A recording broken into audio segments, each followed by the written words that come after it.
Okay.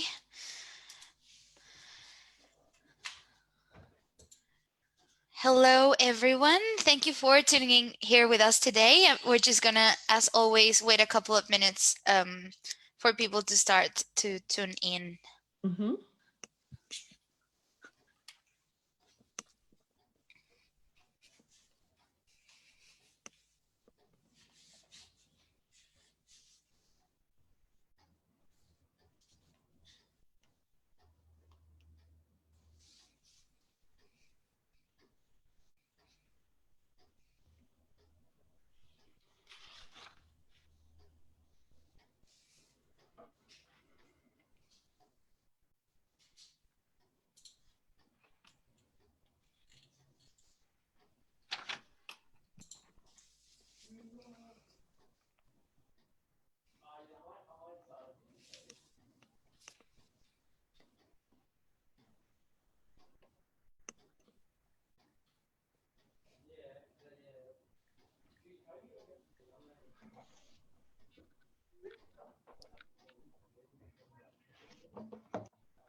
Okay, so I think I'm just gonna go and start with the welcome. So welcome back, everyone. To this is, I believe, our eighth session of our masterclass series for pitching for your next job. We're really happy to have you guys here again. Um, so for those who don't know my name yet, my name is Carla Garza. I am from Mexico City, and I am a part of the Somos 21 Sydney chapter. Before we start, I would like to acknowledge the traditional owners of the land.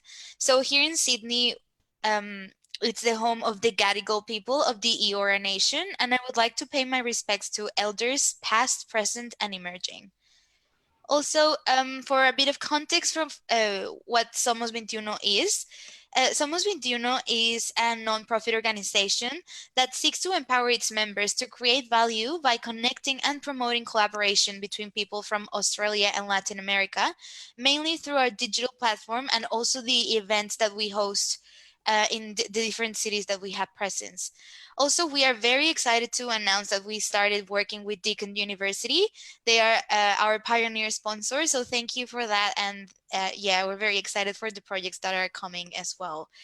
Um, Also, for a bit of context, we started these series of events because due to the COVID-19 pandemic, we knew that the situation has created this perfect storm where people are not only suffering from their physical health, but also a lot of people lost their jobs and stuff like that. So this is why Jasmine and Elvira came together to create this space and share all of their tips and tricks to how you can update your resumes and get prepared for job interviews, since a lot of people were going to have to go on that journey again. So also, before we continue, just as always, letting you know that we really like these sessions to be as interactive as possible. So we really love when you guys send your comments or your questions. So just write them on the comment box, and I'll make sure to read them out to Jasmine and Elvira. Just introducing Elvira. Elvira is the founder of ELAJ Consulting Services. She has extensive knowledge in human resources management, and she speaks 5 languages, including Spanish, and she has managed over 150 people from very diverse backgrounds, whilst living and working in China, Taiwan, Vietnam, and Latin America. These experiences have given her a unique understanding of the business culture and negotiation approach. Also, we have Jasmine Sliger with us. She is a cross-cultural organizational psychologist who also is a mediator, facilitator, and executive coach who owns her own company. She has a very solid background in human resources, learning and development, and organizational development. She has helped hundreds of leaders and teams around the globe, and she has worked with over 100 companies in Australia and internationally, and has developed many recruitment programs. So as you can see, they both have a lot of experience in this matter, and they are here to share all of their tips and tricks. So welcome Elvira, welcome Jasmine. Thank you so much for being us here today in our eighth session. We're really excited. How are you guys? Good, good. How are Good. you? How are you, Elvira? I'm good. How are you, Jasmine? Really good, thanks. Yeah, it's great to be here.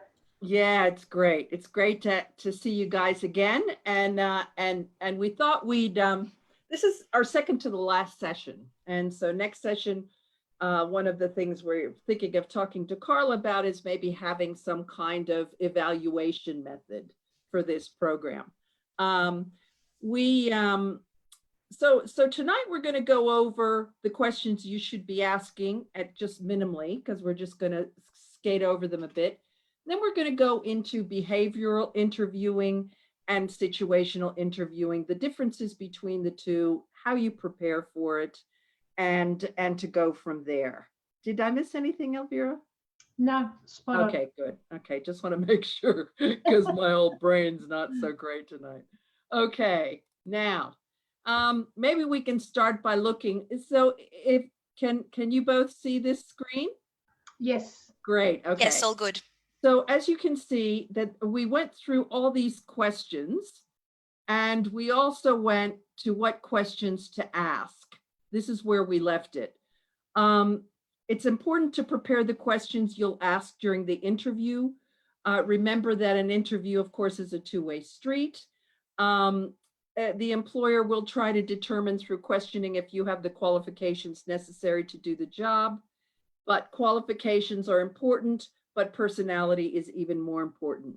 You must determine through questioning whether the company will give you the opportunity or for growth and the development that you're looking for as a young professional. Sometimes they look like dead-end jobs, but sometimes you can go in, and if you do such an outstanding job, you never know where things are going to lead. Would you say that's right, Elvira? Yes, absolutely. And I think in today's world, more so than ever, I know that a lot of job positions or jobs are being created because so many things are changing in today's world. Mm-hmm. And I think that flexibility and adaptability can bring you a lot of opportunities as well. Yes, yes. And so if we look at some of the questions that you might want to look at, number 2, probing questions you might ask. A detailed description of the position is what you're looking for. Now, when you are applying, if you're an entrepreneur, love you entrepreneurs out there, you really need to ask where the company is in a startup position. Is it like at the bottom floor, or is it on the 3rd floor or 4th floor of a 7-story building? Because you could be in a startup company and it's really exciting, but you could also be answering the phones and whatever else would you do anyway if you're in a startup company. That's not a very good example, but you really have to look at, is that for you? The second one is the reason the position is available. What happened to the person that left? Anticipated onboarding and training. How are they going to onboard you? What other training programs do they have? Any advanced training programs that are available with people who demonstrate outstanding ability? This, by the way, is a very typical question that I find that young people ask beneath the age of 30, because they're really into ambition, and it irritates some people, but I don't think it's so irritating. I think they really want to know, are you paying attention to me in my career while I'm working for your company? What do you think, Elvira? No, definitely. I completely agree. I think that a company that is receptive to that shows that you can grow further into the position. So it is important to consider advanced training programs being available in the company where you are considering to find a job. I wanted to go over the point A. Sure, Jasmine, go for it. allow me. So a detailed description of the position is really important. I once had someone that approached me and asked me about what was the roles and responsibilities of a particular position that she had been given, which was project manager. So a project manager, the roles and responsibilities, you have to consider first and foremost, when you sign your contract agreement, what does it say about your roles and responsibilities? You can have a title, and oftentimes, as Jasmine said, if you are a startup company, if you are, going to work in a startup company, maybe you have to grow into that position. So you have to be prepared to also find out what more responsibilities you can show that you can take on without overwhelming yourself and do everything in the job. I think that if you start doing everything at the same time, it'll be too overwhelming, and then you won't know what is the description of your position. So this is such an important question to ask. What is expected of the position? Yeah. Let's say you are going in as a project manager in a startup company. What are your expectations of the project manager position? So you have to feel for this as well. This is not something that you just boom come out and say it because the other person might say, why are they asking me that? Don't they know what a project manager does? But if you are going into a startup company, don't be afraid to say what other responsibilities go with this job, for example. What do you think, Jasmine? Yeah, no, I agree. And actually it complements with E at the bottom here, company growth plans.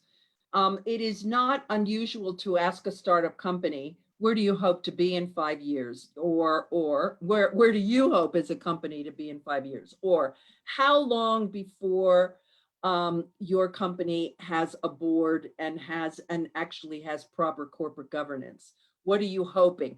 Some people will say, if they're interviewing you, they'll say, well, look, this is what I want to do. I want to keep this company for 7 years, and then I'm going to sell it. And I'm going to sell it for about $300 million. So will you be able, now, if 7 years, will you be able to be on the bottom floor of this and maybe buy some shares so you can make a bit of extra money? I'm always good. I'm sorry, but I'm a capitalist pig. So I'm very big on, you watch your money and you make sure that, you have some recompense for your good work. Because everybody that works for a company, you guys, everybody contributes something to Absolutely. The company. And that is measurable always. And then, of course, finishing off with what's the next step, and do you have other candidates? They may say, oh, yes, we have 55 candidates, or they may say, oh, no, we picked you and we're going to do some, you'll probably, if you're successful at this interview, you will be interviewed by 2 other people. So you really need to know what the next steps are. Elvira? Yeah, and sometimes it's interesting that within what questions to ask, you may have 3 or 4 people that are in the room interviewing you. You may have a panel of interviewers. That's right. That can be quite confronting. I have been in that position before. Yeah, me too. 4 or 5 people.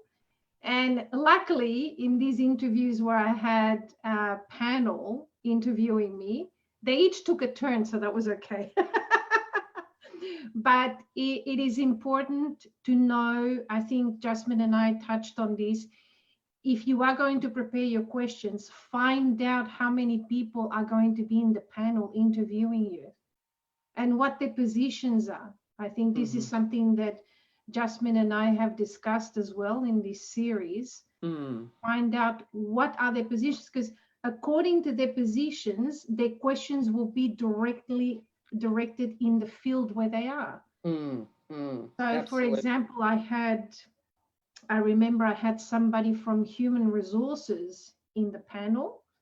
I also had a person that was posted in Australia. So they were the Canberra officer looking after the region. And then I had a person that was actually in Mexico that was also asking questions. So, you know, it was a three-way interview that, you know, wanted well-rounded different areas of the organization. You also need to be prepared for that. Yes, of course. What do you think, Jasmine? Yeah, I think that's right. And I think that these questions that we've talked about, including if you have a panel, and I'll go back up here. Yeah. We talked about behavioral questions, and we also, and that's what we're going to talk about a bit tonight, about the situational interviews. Yes.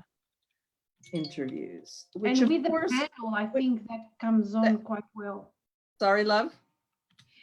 With the panel, they do have the situational interview scenarios. Scenario building.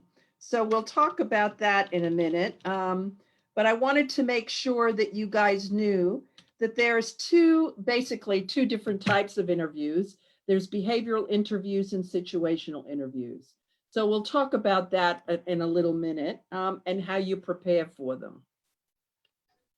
Okay, I think I'm going to go ahead and I'm going to talk about behavioral interviews.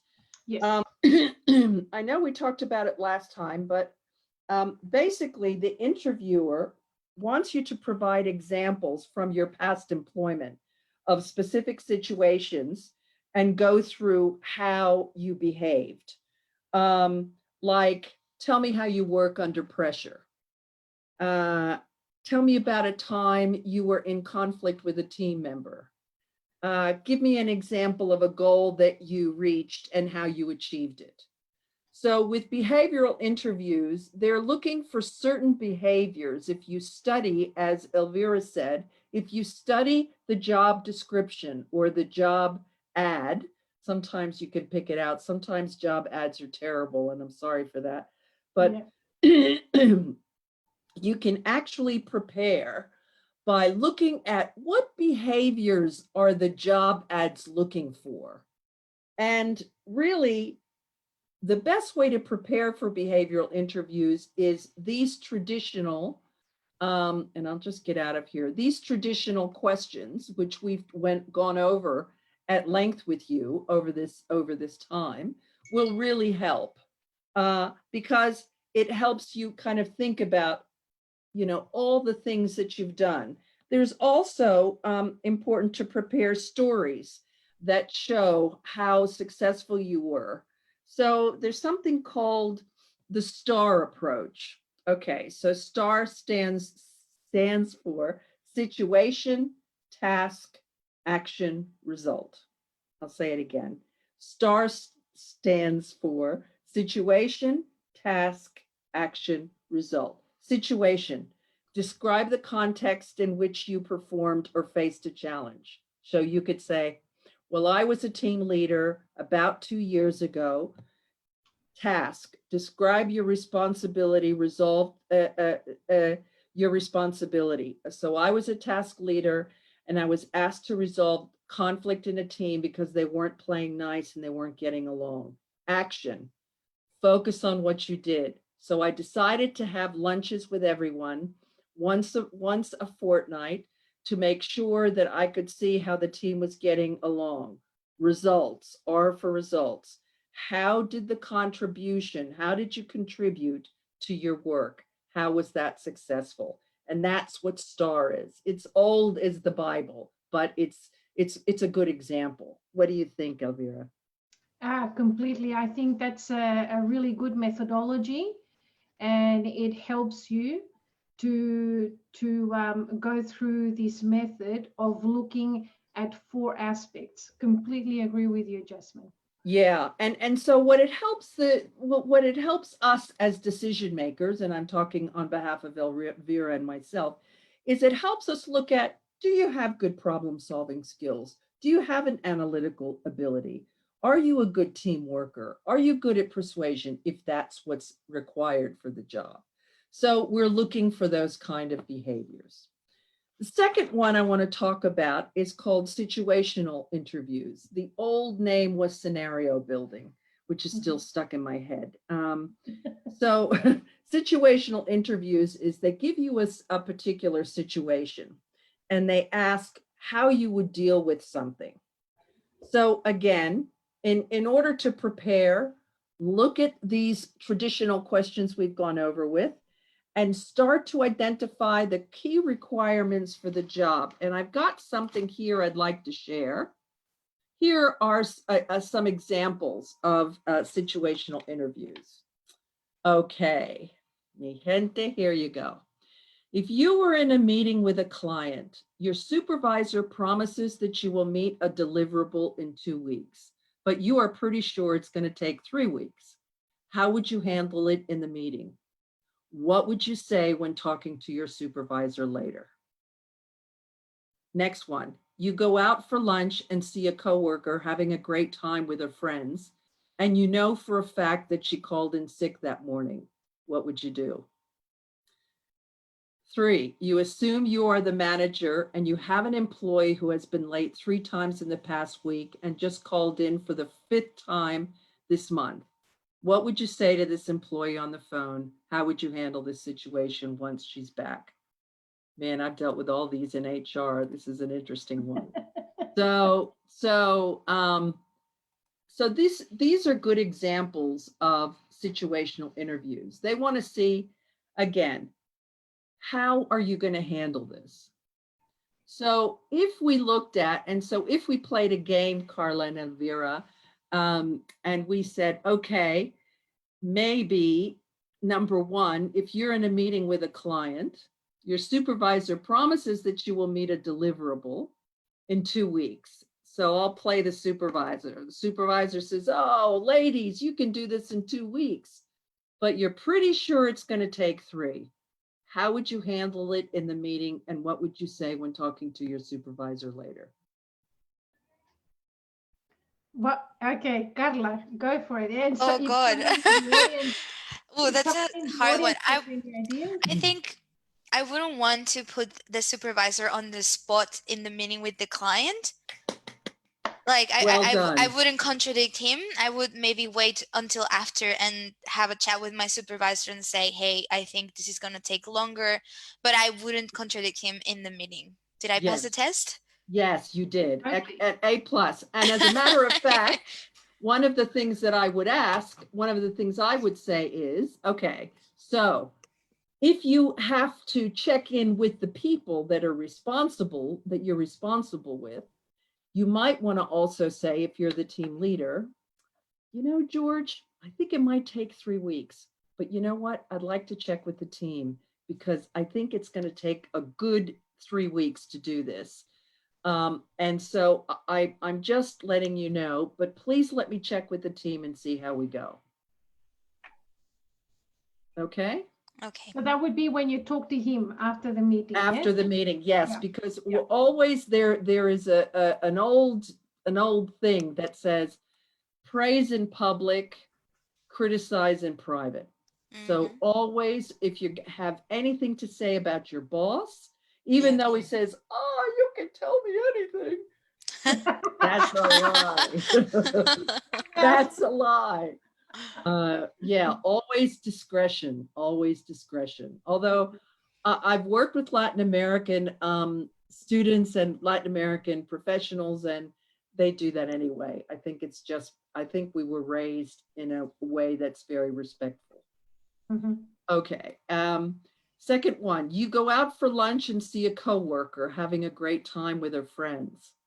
and you know for a fact that she called in sick that morning, what do?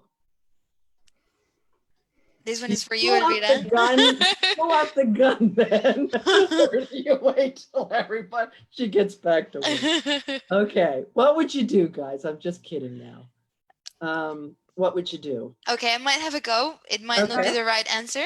I would Okay. probably have a chat with my coworker first, and just, hey, this happened. I don't know, like find myself in a really confronting position. Like just put the ball in their court, maybe, instead of just like ratting them out without saying anything. I think that's Yeah. what I would do first, and then decide what I would do after that. Yes, and it's okay to say, I'll call him George again. It's okay to say, George, you've put me in a difficult situation, mate. We have these deadlines, and Mhm. I'm just really surprised that you picked today of all times. Mhm. Um, so I would really talk to him about that, and I would also want to know, what was you thinking? Yeah. Because I Yeah. think that to me smacks of bad judgment. So if he reported to me, I'd want to know. Okay. Last one. Assume you are the manager and you have an employee who has been late 3 times in the past week. This is one that's dogged me, and just called in for the 5th time this month. What would you say to this employee on the phone? How would you handle the situation once she's back? Okay. Elvira, do you want to grab this? I'm happy to grab it. So, what would I say to the employee on the phone? Mm-hmm. I would try and find out if there are any issues that we are unaware of. Mm-hmm. For the 5th time, someone not coming in, maybe they've got a personal issue that they are very embarrassed to talk about, or that they don't know whether if they say what the personal problem is, they might be fired. And I think there's a lot of real fear with that Yes. people think that if they miss a day from work, particularly when you're counting on that job, that they might you might be let go. And that's probably why you're trying to sort of balance that and missing it for the 5th time. And how would you handle this situation once the person is back? I would say to human resources, I think we need to talk to the employee to find out what the real issue is about them not coming to work. Mhm. And sometimes is also a sign. So it might be that you've got a personal problem, but it might be that you're not happy in your job.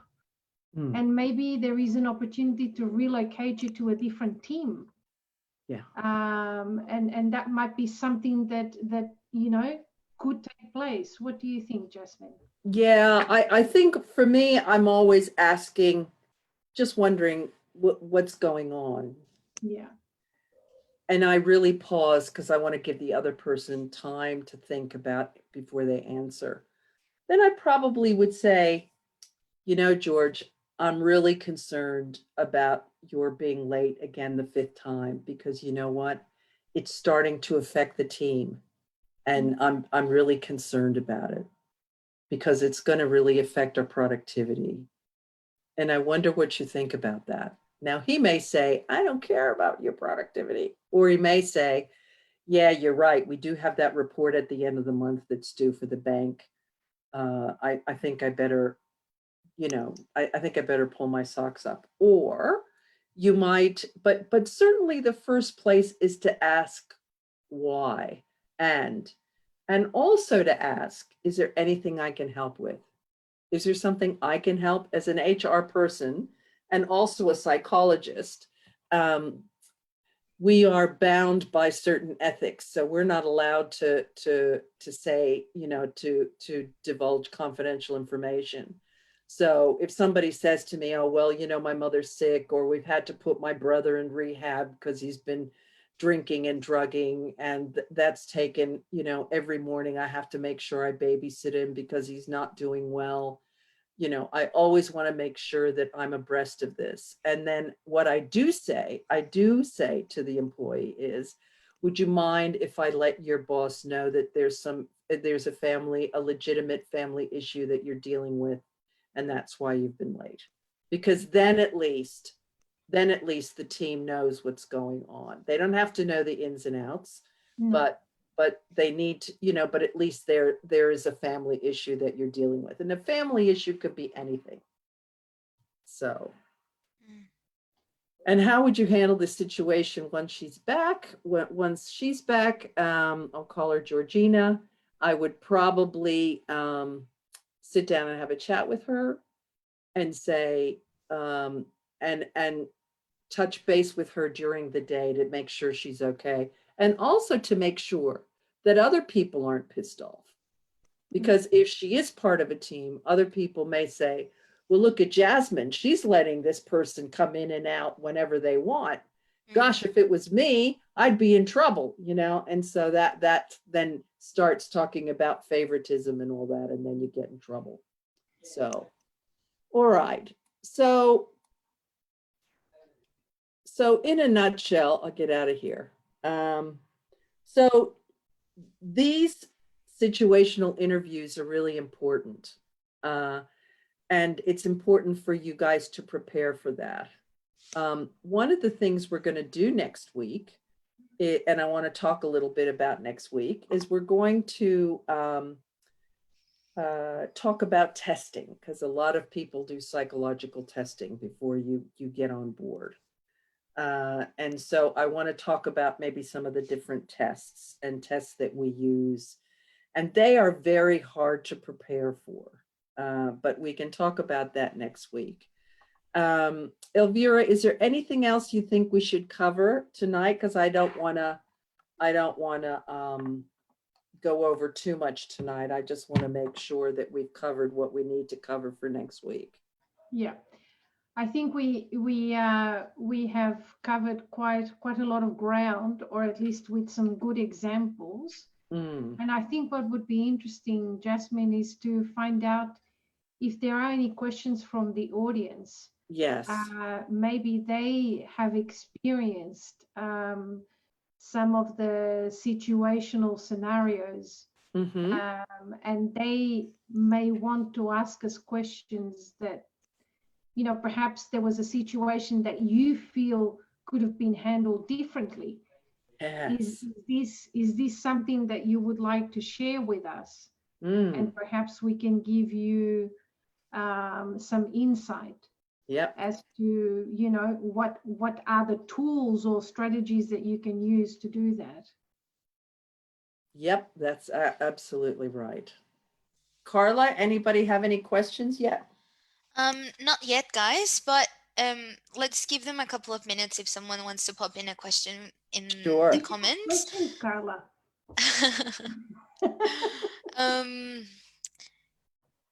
With the situational interviews, is there like should you tailor make your answers depending on the style of the company? I mean, should you always like be kind of yourself and said that genuine I hope this is not a silly question. No, it's but, not. I'm sure or it's should you like tailor make your answers depending on this style of the person that is interviewing you? Or is that a thing that people should think about, or should they just, you know, have their generic answers prepared? Well, sorry, Elvira.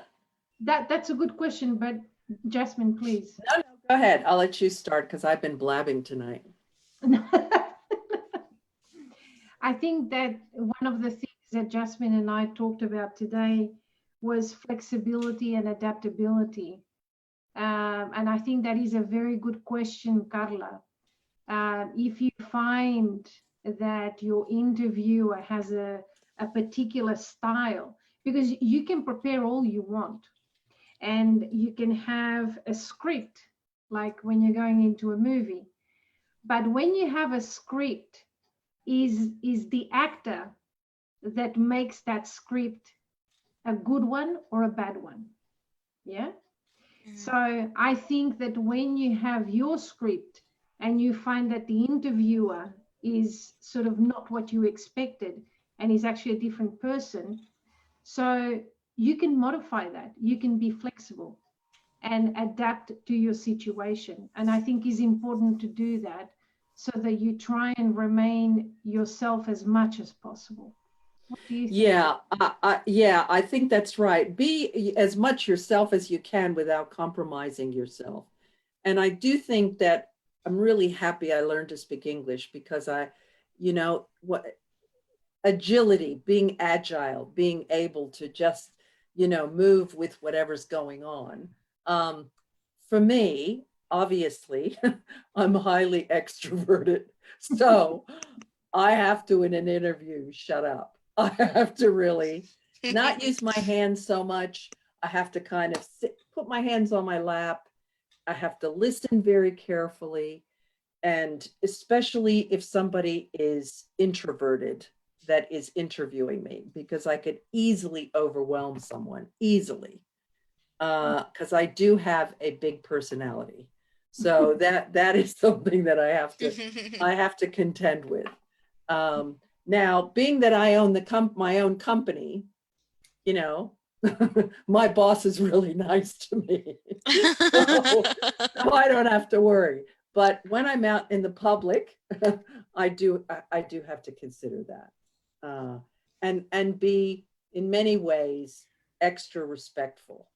I do believe in being respectful. It doesn't matter if the interviewer is a jerk and I don't like him and he's arrogant. I'm going to be as respectful as I can be and be myself. And I think, going on from what Jasmine said, being respectful and being yourself can win over the interviewer. Oh, yes. Yes. For as acid they might be, you might find that the way you portray yourself is actually something that they didn't expect, and they might value that. So I think that it's important. Yep. Yeah. And I think also we touched on this last session, but sometimes like it's an actual interviewing strategy. Like they will play the bad cop just to see how you react to that kind of situation. So yeah, just don't lose your cool. Just be respectful, and I think it's just we have to be very mindful that it's an actual strategy. Like people do that in order to see how you react to it. So absolutely. Good.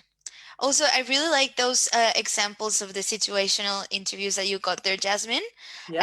I had I think some key takeaways from there that when they ask you about specific, and correct me if I'm wrong, but this is what I took away from it. So when they ask you about specific issues with coworkers and stuff like that, I think a lot of within the professional professional relationships, a lot of people expect you to deal with the issues directly with the person involved. So like that's a big thing. Like if you say something about like ratting someone out before actually having a chat with that person, that can negatively impact your professionalism, I guess. Yes. I call that, Carla, the kiss of death. There you go. I call that the kiss of death. If you go behind someone's back and you rat them out, or you deal with something like that behind their back, that is really, in Australia, that is unforgivable. In Australia. In the United States, not so much, but in Australia, that would be the kiss of death. Yeah, well, it's a cultural thing, Jasmine, yes, do you think? Yes, it is a cultural thing. And it's a thing where people will then, their respect for you will diminish, and that you will have trust issues. So it's always best to deal with the person face to face and meet them in a safe place. Usually that is not his office or her office, but maybe for a coffee and actually discuss Mhm. whatever at that point in time. Okay. Yeah. I think one important thing that you said, Jasmine, is provide that safe space. Yes. And when Yeah. people feel safe with you and there is an opportunity to actually be good to you or give you a different opportunity, they will think of you Yes. because you provided that safe space to them. So whatever you put out, if it's good, it'll come back to you. It's a karma thing. Yeah. But I think that this is something important. And Yeah. I've been faced with that many times, where you feel that, you know, someone might feel threatened because you are doing your job well, and they think, my God, they'll take over my job. And I think you, as Jasmine said, you have to provide that safe space and tell them, you know, just between you and them, I'm not after your job. Yes. You know, I'm happy where I am. I'm happy in doing what I'm doing. Don't Mm. feel threatened by me. You know, Mm. sometimes you just need to have that conversation instead of going over and talking to and just taking this out of proportion. Sometimes, you know, we are in a position where we misread and miscalculate the situation. So Yeah. step back, Yeah. step back. Yeah, I think demonstrating that's good that you talk about this, Elvira, because this is not just about pitching for your job. This is about general work ethic in Australia. Mm. Demonstrating trustworthiness is really important in an Australian context. Yeah, It's agree. it's you know, in the United States, having worked there so many years, it is not unusual for people to stab you in the back or to talk behind your back or to get you in trouble because you're competing with 350 million other people that want to be in the same place. Australia, which is what's wonderful about it, is it's much smaller. We only have 25, is it, or 27 million people, maybe even 30 now, but that's nothing. You're a bigger fish in a smaller pond. Yeah, But trustworthiness is really important. And when we look at Australians working globally, we see that Australians are some of the most hardest working and trustworthy bunch to work with yeah, Mhm. absolutely. globally. Yeah, Okay. agree. We have a question coming in, guys. So we have Nancy asking, well, she's saying first, hi, thanks for the webinar. It's really helpful for us to have this kind of information. I just want to ask about a resume. In the last 3 years, I was not working in a professional area. I was working as a commercial cleaner. Do you think this is relevant information to put as a job experience? Because I am building up my resume and I don't know if I have to put this experience in my resume. Elvira? Interesting. So what I would do, Nancy, is it? Yeah, Nancy. What I would do, Nancy, is within the commercial cleaner job, look at some of what would be interesting to know is what responsibilities you had in there. And I think what you have to do is to enhance the responsibilities that accompany the rest of your CV. Exactly. I think that would be quite important. Jasmine. Yeah, I was going to say that Nancy, I think you need to go back to some of the sessions that we've had because we actually address that issue. And we say that just because you're a cleaner or a gardener or whatever, there were responsibilities that you had and tasks that you do that are transportable to other jobs. Mm-hmm. And so it's really important to listen to those webinars and have a little look. And then if you want to get back to us next week, get back to us because we really have spent a lot of time talking about those transportable skills. Mm-hmm. I agree. Yeah. So Carla, I would like to offer the following. If Nancy would like us to have a look at it.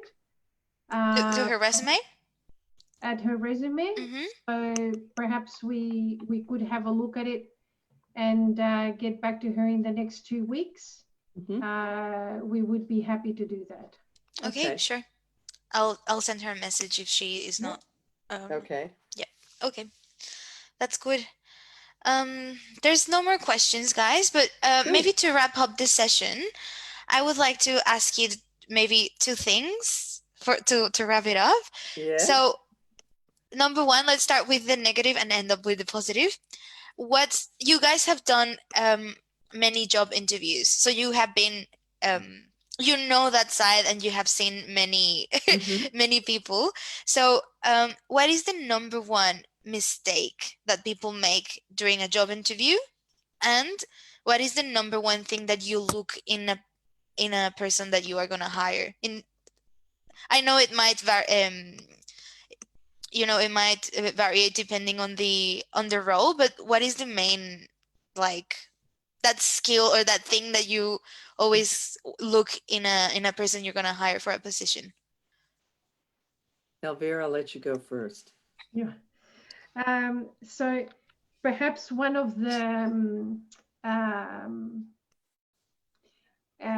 aspects that I have encountered before is when people freeze in an interview.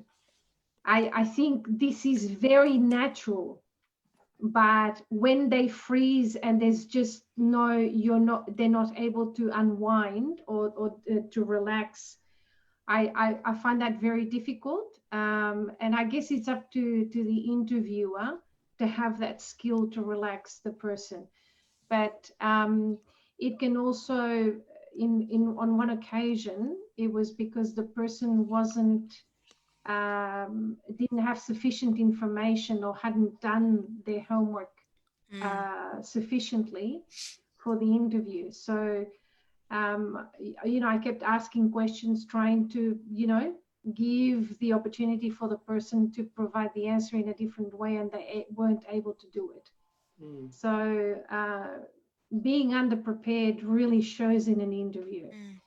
And one of the things that I look for is communication skills, that the person is able to ask me questions about the job, even if it is something that is so obvious, but that there is a communication going through the interview. And that shows me that they are interested in the job and that they want to grow. Yeah. Jasmine. I think one of the things that that really annoys me is when people have not done enough prep about the company. I want to know why you want to work with us, and I want you to convince me why I should hire you. And I think when people are too slick, I've seen people that are really slick. I don't know, how do you say slick in Spanish, Carla and Elvira? Not tramposo, but, kind of like, hey, baby, I know everything. Sí, como mucho, a lot of ego, like. Sí, yeah. A lot of ego. I have trouble with that. But I'm really concerned about not understanding anything about the company. When I've talked to someone and said, well, what do you know about the company? Oh, well, I don't know much. I mean, or when somebody says, because I've had people say to me, oh, yes, and I looked at your resume and I found out that last year you had this change and that change. How is that going? I mean, that was really impressive because I could see that they actually were studied. The thing I look for, and this has kind of won me over, is looking at the values of a person. So if the person has good values, and I'll give you an example. This was really, I hired this guy, and Georgie, if you're out there, I love you to bits. You've done a great job with the company. And I hired this guy, and he was managing a jewelry store. So he was a manager of a jewelry store, and he wanted to work in property. And so when I said to him, what do you think your greatest achievement was? He said, my greatest achievement is my family and my kids. And then he went and he talked about, yes, well, when I was working in the jewelry store, I'd get the kids to come in on Saturday. And he talked with so much passion, not only about the work that he was doing, but about his children and his family, which meant a lot to him. And I could see that if we were going to take a punt and we were going to take a gamble on this guy, he was a good gamble. And he ended up being a superb employee, and he still is a superb employee. Fantastic. That's awesome. Yeah. All right, guys. I think we're gonna wrap it up for tonight. Good. Okay. Thank you so much for everybody. your answers. And thank you for everyone that has been watching us tonight. As always, I just want to thank you, everyone that has been supporting our virtual events during these difficult times. And we want to send a lot of love to everybody in Victoria that are suffering from this second wave, including our lovely Including Elvira. Elvira. Just letting you know, our hearts are with everyone out there that has been impacted directly or indirectly by this virus. And not only, like, this is a worldwide thing, also back home in Mexico, the situation is very, very delicate as well. So yeah, just sending lots of love to everybody out there that has been impacted by this. And just remember, you have to stay safe. We have a social responsibility to be very wary of all of the hygiene measures and restrictions. And let's keep positive, guys.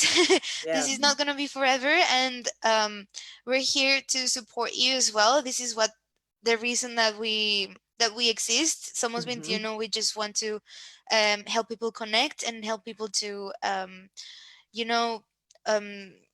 get over this kind of crisis. So yeah, please, if you need any kind of support or anything that we can do, just reach out. I'm gonna pop in the screen all of our contact details for you guys. Also, just a reminder, we do have a fundraising campaign. We have been raising funds to get e-vouchers for food for international students here in Australia. So if you're a struggling international student here, just reach out to us. You can apply to get these e-vouchers. And also, if you're a person that just wants to give and help people, you can reach out to us as well to contribute to this fundraiser. We have been doing these pitching for your next job sessions every fortnight now. So the next, let me just double check my calendar, but the next session is gonna be in 15 days. Oops, I think I got rid of that. There we go. So it's gonna be on the 29th of July, our next session. And just a friendly reminder as well, we do have another series of events in Spanish for mental health and well-being. So if you guys are interested in that, just it's gonna be next Monday as well. Yeah, I think that's it from my side. Do you guys have anything to add? No. Thank you very much for coming, everybody. And remember, there's a job out there for you. That's exactly right. Thank you so much, Jasmine. Thank you so much, Elvira. It's always a pleasure to work with you. Ciao, mi gente. Bye, everybody. Thank you, everyone. Bye-bye.